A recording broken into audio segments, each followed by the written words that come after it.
നമ്മുടെ ഫാമിൽ ഫ്രിഡ്ജ് ബോക്സിൽ കുറച്ച് തിലാപ്പികൾ കിടന്നിട്ടുണ്ടായിരുന്നു. അപ്പോൾ ആ തിലാപ്പികളെ നമ്മൾ എന്ത് ചെയ്യുന്നത് ഈ ബാക്കിൽ കാണുന്ന 2 കുളങ്ങളിലേക്ക് മാറ്റാനും വേണ്ടിയിട്ടാണ് നമ്മൾ വന്നിട്ടുള്ളത്.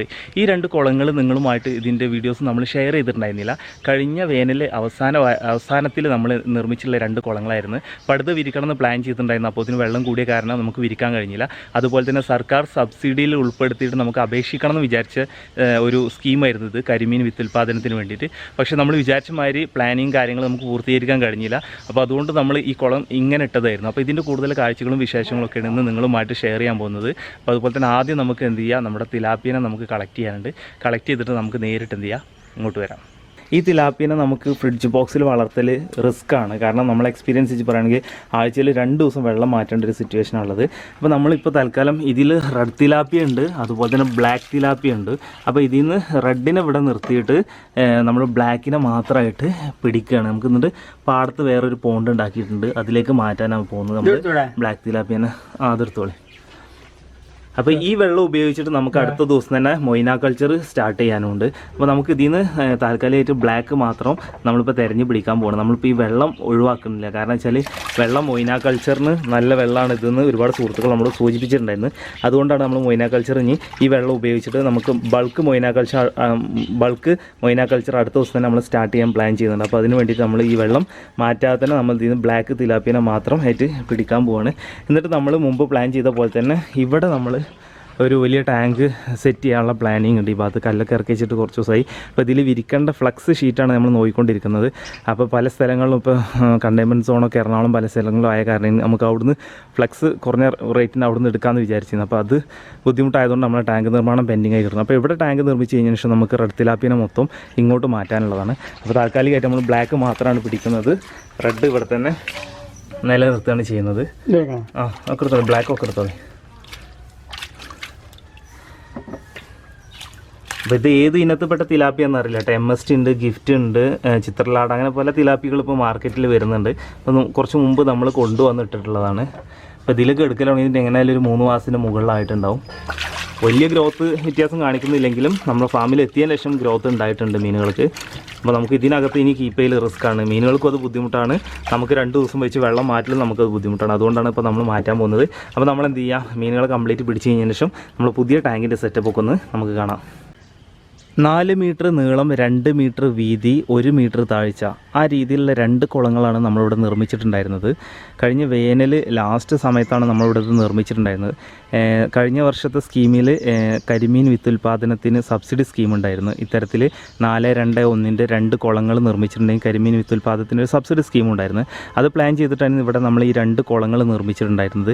പാടമേഖല ആയതുകൊണ്ട് തന്നെ നമ്മൾ പെട്ടെന്ന് തന്നെ കുഴിച്ചിട്ട് ഷീറ്റ് വിരിക്കണം എന്ന് വിചാരിച്ചിരുന്നു. പക്ഷേ നമ്മൾ കുഴിയെടുത്തിട്ട് 4 സൈഡിലും ചാക്കൊക്കെ ബണ്ട് പോലെ വെച്ചിട്ട് ഷീറ്റ് വിരിക്കുന്നതിന് മുമ്പായിട്ട് തന്നെ മഴ പെയ്തപ്പോൾ വെള്ളം കൂടിയ കാരണം തന്നെ നമുക്ക് എന്ത് ചെയ്ത് പിന്നീട് ഷീറ്റ് വിരിക്കാൻ പറ്റിയില്ല. അതുകൊണ്ട് പിന്നെ നമ്മളങ്ങനെ ഇട്ടതായിരുന്നു. പക്ഷേ മഴ കൂടി വന്നതിന് ശേഷം പിന്നെ നമ്മൾ പ്ലാൻ ചെയ്തതിനേക്കാൾ കൂടുതൽ വെള്ളം ഇവിടെ കയറുണ്ടായി. ഇപ്പോൾ സൈഡിൽ കാണുന്ന ബണ്ട് വെച്ചിട്ടുണ്ടല്ലോ ചാക്ക്, അതിൻ്റെ മുകളിൽ കൂടി വരെ വെള്ളം മറിയുന്നൊരു സാഹചര്യം ഉണ്ടായി. അപ്പോൾ പിന്നെ നമ്മൾ മീൻ കുഞ്ഞുങ്ങളെ ഇടാതെ ഇങ്ങനെ വെച്ചതായിരുന്നു ഈ 2 കുളങ്ങൾ. അപ്പോൾ ഈ കുളങ്ങളിലേക്കാണ് ഇപ്പോൾ നമ്മൾ കൊണ്ടുവന്നിട്ടുള്ള തിലാപ്പിയ കുഞ്ഞുങ്ങളെ നമ്മൾ ഇറക്കി വിടാൻ പോകുന്നത്. ഏകദേശം 3 മാസത്തിന് മുകളിലായിട്ട് ഗ്രോത്ത് കാണിക്കുന്നതാണ് ഇപ്പോൾ നമ്മുടെ കയ്യിലുള്ള തിലാപ്പിയ. കാരണം അത്രയും മുമ്പ് നമ്മൾ നമ്മുടെ ഫ്രിഡ്ജ് ബോക്സിൽ കൊടുത്തിട്ടായിരുന്നു. കാരണം ഫ്രിഡ്ജ് ബോക്സിൽ വളരുന്നതിന് ഒരു പരിധി ഉണ്ട്. അതുകൊണ്ടാണ് അത് വളരാതിരുന്നതെന്നാണ് നമുക്കും തോന്നുന്നത്. അപ്പോൾ ഈ നാച്ചുറലായിട്ടുള്ള ഈ പോണ്ടിലിട്ട് കഴിഞ്ഞാൽ അവർക്ക് നാച്ചുറലായിട്ട് തന്നെ ഫീഡ് തന്നെ ഒരുപാട് കിട്ടും. പിന്നെ അത് മാത്രമല്ല നല്ല പരൽമീൻ കുഞ്ഞുങ്ങളും ഇതിനകത്തുണ്ട്. ചെറിയ കുഞ്ഞുങ്ങളുണ്ട്, പരൽമീൻ കുഞ്ഞുങ്ങളുണ്ട്. അപ്പോൾ ഇവർക്ക് ആവശ്യത്തിന് വേണമെങ്കിൽ പരൽമീൻ കുഞ്ഞുങ്ങളെ പിടിക്കണം എന്നുണ്ടെങ്കിൽ അത് പിടിക്കാനും പറ്റും. കാരണം വെച്ചാൽ നാച്ചുറലായിട്ട് തന്നെ അവർക്ക് അത്തരത്തിലുള്ള ലൈവ് ഫീഡുകളും കിട്ടാൻ ചാൻസ് ഒരുപാട്. അതുപോലെ തന്നെ തവള കുഞ്ഞുങ്ങൾ, പുൽച്ചാടികൾ, ഇങ്ങനെ പലതും നാച്ചുറൽ പോണ്ടിലായതുകൊണ്ട് തന്നെ പലതും കിട്ടാനുള്ള ചാൻസ് ഉണ്ട്. അപ്പോൾ വളർച്ച കൂടുതൽ കിട്ടും തോന്നുന്നുണ്ട്. അതുപോലെ തന്നെ ഈ 4 മീറ്റർ, 2 മീറ്റർ, 1 മീറ്റർ താഴ്ചയുള്ള വലിയൊരു പോണ്ടായതുകൊണ്ട് തന്നെ അവർക്ക് നീന്തി തുടിച്ച് നടക്കാനുള്ള ആ ഒരു സൗകര്യമുണ്ട്. അപ്പോൾ ആ വളർച്ച കിട്ടുമെന്നാണ് നമ്മൾ പ്രതീക്ഷിക്കുന്നത്. അങ്ങനെ നമ്മൾ ബ്ലാക്ക് തിലാപ്പിയനെ മാത്രമാണ് തിരഞ്ഞ് പിടിച്ചിട്ടുള്ളത്. നമ്മൾ ഇറക്കി വിടാൻ പോവുകയാണ്. അപ്പോൾ നമ്മൾ ഒരു പോണ്ടിലായിട്ടാണ് ഇപ്പോൾ ഇറക്കി വിടുന്നത് കേട്ടോ.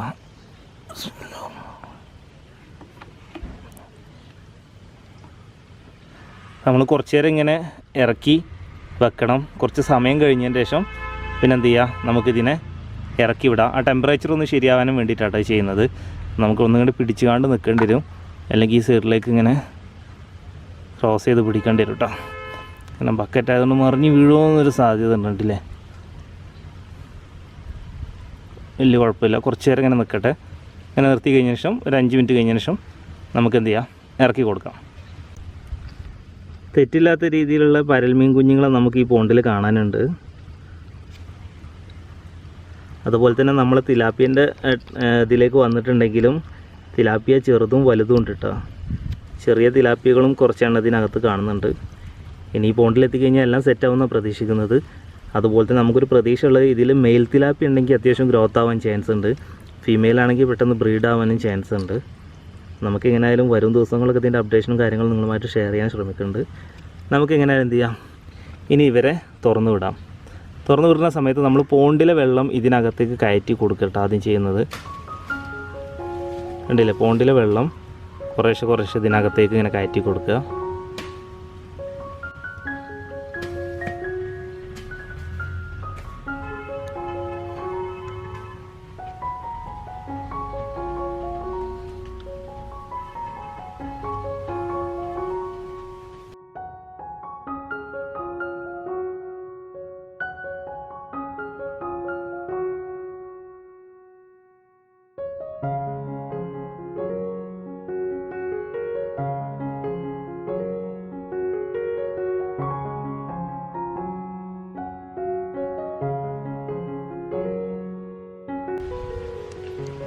വലിയൊരു ആശ്വാസത്തിൽ ഇപ്പോൾ ഇവർ നടക്കാൻ തോന്നുന്നുണ്ട് കേട്ടോ. ശരിക്കും ഇവർ ഇപ്പോൾ എൻജോയ് ചെയ്യുന്നുണ്ടാവും നമ്മൾ പ്രതീക്ഷിക്കുന്നത്. കാരണം ഒരു ഫ്രിഡ്ജ് ബോക്സിനകത്ത് കിടന്നിരുന്ന ഇവരിപ്പോൾ ഇത്രയും വിശാലമായിട്ടുള്ളൊരു പോണ്ടിലേക്കാണ് മാറിയിട്ടുള്ളത്. പിന്നെ അതുപോലെ തന്നെ ഒരു നാച്ചുറലായിട്ടുള്ളൊരു അന്തരീക്ഷം തന്നെയാണ് ഇവർക്ക് കിട്ടിയിട്ടുണ്ടാവുക. അപ്പോൾ ഇതിൻ്റെ റിസൾട്ട് നമുക്ക് കിട്ടുന്ന നമ്മൾ പ്രതീക്ഷിക്കുന്നത്. കാരണം അതിനുള്ള ഗ്രോത്തും അതുപോലെ തന്നെ ബ്രീഡാവാൻ സാധ്യതകളാണെങ്കിൽ ബ്രീഡാവും എന്നൊക്കെ നമ്മൾ പ്രതീക്ഷിക്കുന്നത്. കണ്ടില്ല, നല്ല ഉഷാറായിട്ട് തന്നെ നടക്കുന്നുണ്ട്.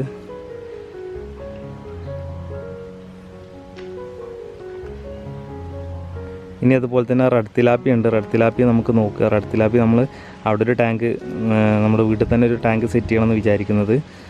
അപ്പോൾ അവിടെ എന്നുണ്ടെങ്കിൽ നമുക്ക് നല്ല രീതിയിൽ തന്നെ അവിടെ കെയർ ചെയ്യാൻ പറ്റുമെന്ന് പ്രതീക്ഷിക്കുന്നത്. ഇവിടെ നമുക്ക് വെള്ളം കൂടിക്കഴിഞ്ഞാൽ ഇത് പോകാനുള്ള ചാൻസും ഉണ്ട്.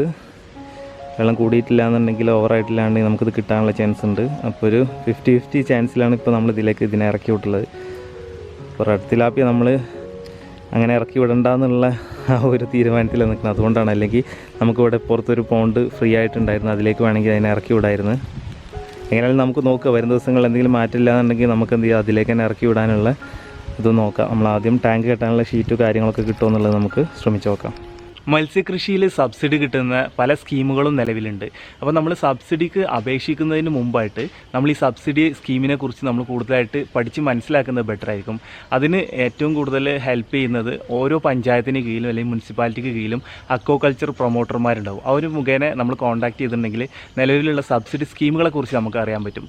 കാരണം എന്ന് വെച്ചിട്ടുണ്ടെങ്കിൽ നമ്മൾ സബ്സിഡിക്ക് അപ്ലൈ ചെയ്യുന്നതിന് മുമ്പ് ഇതിനെക്കുറിച്ച് അറിയുകയാണെങ്കിൽ നമുക്ക് അതിനനുസരിച്ചുള്ള കുളം നിർമ്മിക്കാൻ പറ്റും. നമ്മൾ കുളം നിർമ്മിച്ച് കഴിഞ്ഞതിന് ശേഷം ആ ഒരു സ്കീം നിലവിലില്ല എന്നുണ്ടെങ്കിൽ പിന്നെ നമുക്ക് സബ്സിഡി കിട്ടില്ല.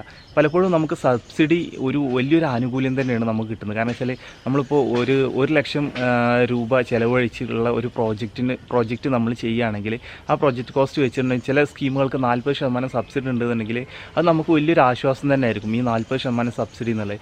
അതുപോലെ തന്നെ പല സ്കീമുകൾക്കും പല രീതിയിലായിരിക്കും സബ്സിഡി വരുന്നുണ്ടാവുക. ചില സമയത്ത് ചിലപ്പോൾ മത്സ്യക്കുഞ്ഞുങ്ങളെ കിട്ടുന്ന സംഭവമായിരിക്കും. അപ്പോൾ അതിനെക്കുറിച്ച് കൂടുതൽ അറിയണമെന്നുണ്ടെങ്കിൽ നിങ്ങളുടെ അടുത്തുള്ള നിയറസ്റ്റ് ആയിട്ടുള്ള അക്വാകൾച്ചർ പ്രൊമോട്ടറുമായിട്ട് തന്നെ കോൺടാക്ട് ചെയ്യാൻ ശ്രമിക്കുക. നമുക്കിവിടെ പറ്റിയൊരു അബദ്ധം വെച്ചിട്ടുണ്ടെങ്കിൽ നമ്മൾ കഴിഞ്ഞ തവണ സീസൺ അവസാനിക്കുന്ന സമയത്താണെന്ന് തോന്നുന്നുണ്ട് നമ്മൾ ഈ കുളം നിർമ്മിച്ചത്. അപ്പോൾ ആ കുളം നിർമ്മിക്കുന്ന സമയത്ത് ഈ സ്കീം ഉണ്ടോ എന്നൊരു സംശയമുണ്ട്. പക്ഷേ ഇപ്രാവശ്യം പുതിയ സ്കീം വന്ന സമയത്ത് ഈ 421 സ്കീം ഇല്ലാന്ന് തോന്നുന്നുണ്ട്. പിന്നെ ഇനിയിപ്പോൾ സ്കീം ഉണ്ടെങ്കിൽ തന്നെ ശരി, നമുക്ക് ഇനിയിപ്പോൾ ഇതിലൊന്നും ചെയ്യാൻ പറ്റില്ല. കാരണം എന്താ വെച്ചിട്ടുണ്ടെങ്കിൽ നമ്മൾ കുളം കുത്തി കഴിഞ്ഞിട്ട് നമ്മൾ കുറച്ച് ഷീറ്റ് വിരിക്കാൻ വൈകിയ കാരണം തന്നെ വെള്ളം കൂടുന്ന സാഹചര്യം ഉണ്ടായി. പിന്നെ നമുക്ക് ഷീറ്റ് വിരിക്കാൻ പറ്റില്ല. നമ്മളിപ്പോൾ നമ്മുടെ തിലാപ്പിയുടെ കുഞ്ഞുങ്ങളെ നമ്മൾ ഇതിലേക്ക് ഇറക്കി വിട്ടിട്ടുണ്ട്. ഇനിയിപ്പോൾ കിട്ടുകയാണെങ്കിൽ തന്നെ കുറച്ച് മാസങ്ങളെ കിട്ടുള്ളൂ. അപ്പോൾ അതിനകത്ത് തന്നെ നമുക്ക് എന്ത് ചെയ്യണം, വെള്ളം ഇവിടെ വലിയുന്നതിന് മുമ്പ് വേനൽക്കാലം തുടങ്ങി ആ സമയത്ത് തന്നെ ഇവിടെ വെള്ളം വലിയുന്നൊരു സാഹചര്യമുണ്ട് ഇപ്പോൾ ഈ കാണുന്ന സ്ഥലങ്ങളിലൊക്കെ. അപ്പോൾ അത് വെള്ളം വലിയുന്ന സാഹചര്യത്തിൽ തന്നെ നമ്മൾ ഇതിന് പെട്ടെന്ന് ഹാർവെസ്റ്റ് ചെയ്തിട്ട് പിന്നെ നമ്മൾ വേനൽക്കാലത്ത് തന്നെ നമ്മൾ തുടക്കത്തിൽ വേനലിൻ്റെ ഫസ്റ്റ് തന്നെ നമ്മളിതിൽ വെള്ളം മൊത്തം വറ്റിച്ചിട്ട് ടാങ്ക് ക്ലിയർ ചെയ്തിട്ട് നമ്മൾ ഷീറ്റ് വിരിക്കാനുള്ള പ്ലാൻ ചെയ്യുന്നുണ്ട്. അപ്പോൾ നമുക്ക് വർഷക്കാലത്ത് ഇതിൽ നല്ല രീതിയിൽ മീൻ വളർത്താൻ കഴിയുമെന്നാണ് നമ്മൾ പ്രതീക്ഷിക്കുന്നത്. അപ്പോൾ ഇന്ന് നമ്മൾ ഷെയർ ചെയ്യാൻ ശ്രമിച്ചത് ഇങ്ങനെ കുറച്ച് കാര്യങ്ങളൊക്കെയാണ്. അപ്പോൾ ഈ 2 കുളങ്ങളിൽ നമ്മൾ തിലാപ്പിയുടെ കൂടി നമ്മൾ ഇറക്കിയിട്ടുണ്ട്. അപ്പോൾ നിങ്ങളുടെ വിലയേറിയ നിർദ്ദേശങ്ങളും അഭിപ്രായങ്ങളൊക്കെ താഴെ കമൻറ്റ് ചെയ്യാൻ ശ്രമിക്കുക. മൈ ഫാമിലെ കൂടുതൽ കാഴ്ചകളും വിശേഷങ്ങളുമായിട്ട് വീണ്ടും കാണാം. ഇതുവരെ നമ്മുടെ ചാനൽ സബ്സ്ക്രൈബ് ചെയ്യാത്തവരുണ്ടെങ്കിൽ ചാനൽ സബ്സ്ക്രൈബ് ചെയ്യുക, സപ്പോർട്ട് അറിയിക്കുക.